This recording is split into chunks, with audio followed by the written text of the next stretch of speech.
ಬಿಜೆಪಿಯಲ್ಲಿ ಮುಂದುವರಿದ ಬಣಬಡಿದಾಟ. ದೆಹಲಿಗೆ ಯತ್ನಾಳ್ ಹಾಗೂ ಅರವಿಂದ್ ಲಿಂಬಾವಳಿ ಅವರು ಕೊಡ್ತಾ ಇದ್ದಾರೆ. ಅಮಿತ್ ಶಾಗೆ ಚೀಟಿ ನೀಡಿದ ಬೆನ್ನಲ್ಲೇ ದೆಹಲಿಗೆ ದೌಡು. ನಾಳೆ ಕೇಂದ್ರ ಗೃಹ ಸಚಿವ ಅಮಿತ್ ಶಾ ಅವರನ್ನ ಭೇಟಿ ಮಾಡುವಂತಹ ಸಾಧ್ಯತೆ ಇದೆ.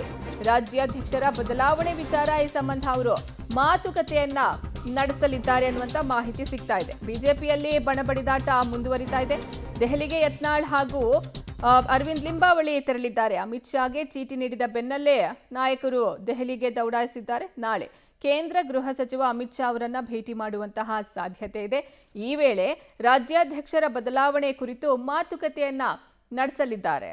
ಬಿಜೆಪಿಯಲ್ಲಿ ಸದ್ಯ ಬಣಬಡಿದಾಟ ಮುಂದುವರಿತಾ ಇದೆ. ಬಸನಗೌಡ ಪಾಟೀಲ್ ಯತ್ನಾಳ್, ಮತ್ತೊಂದು ಕಡೆ ಅರವಿಂದ್ ಲಿಂಬಾವಳಿ ಇಬ್ಬರೂ ಸಹ ದೆಹಲಿಗೆ ದೌಡಾಯಿಸಿದ್ದಾರೆ. ನಾಳೆ ಕೇಂದ್ರ ಗೃಹ ಸಚಿವ ಅಮಿತ್ ಶಾ ಅವರನ್ನ ಭೇಟಿಯಾಗುವಂತಹ ಸಾಧ್ಯತೆ ಇದೆ. ಈ ಬಗ್ಗೆ ಹೆಚ್ಚಿನ ಮಾಹಿತಿ ನೀಡ್ತಾರೆ ನಮ್ಮ ಪ್ರತಿನಿಧಿ ಶಬ್ಬೀರ್, ಸಂಪರ್ಕಕ್ಕೆ ಸಿಗ್ತಿದ್ದಾರೆ. ಶಬ್ಬೀರ್, ಈಗ ಅವರಿಗೆ ನಾಳೆ ಟೈಮ್ ಫಿಕ್ಸ್ ಆಗಿದೆಯಾ? ಯಾವ ಟೈಮಿಗೆ ಅವರನ್ನ ಭೇಟಿ ಆಗ್ತಿದ್ದಾರೆ ಅಮಿತ್ ಶಾ ಅವರನ್ನ, ಇಬ್ಬರು ನಾಯಕರು? ಮತ್ತೆ ಇನ್ನು ಏನೇನೆಲ್ಲ ಚರ್ಚೆ ಮಾಡ್ತಾರೆ? ರಾಜ್ಯಾಧ್ಯಕ್ಷರ ಬದಲಾವಣೆ ವಿಚಾರ ಸೇರಿದಂತೆ ಇನ್ನು ಏನೇನೆಲ್ಲ ಡಿಸ್ಕಷನ್ ಮಾಡಬಹುದು?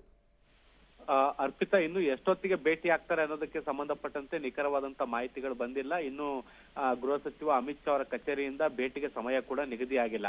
ಆದ್ರೆ ನಾಳೆ ಭೇಟಿ ಆಗುವಂತ ಸಾಧ್ಯತೆಗಳಿದಾವೆ. ಹೀಗಾಗಿ ಅವರು ದೆಹಲಿಗೆ ಕೂಡ ದೌಡಾಯಿಸಿರುವಂತದ್ದು. ಇವತ್ತು ರಾತ್ರಿ 9:30 ಸುಮಾರಿಗೆ ಶಾಸಕ ಬಸನಗೌಡ ಪಾಟೀಲ್ ಯತ್ನಾಳ್ ಅವರು ಮತ್ತೆ ಅರವಿಂದ್ ಲಿಂಬಾವಳಿ ಇಬ್ಬರು ಕೂಡ ಈಗ ದೆಹಲಿಗೆ ಬಂದಿರುವಂತದ್ದು.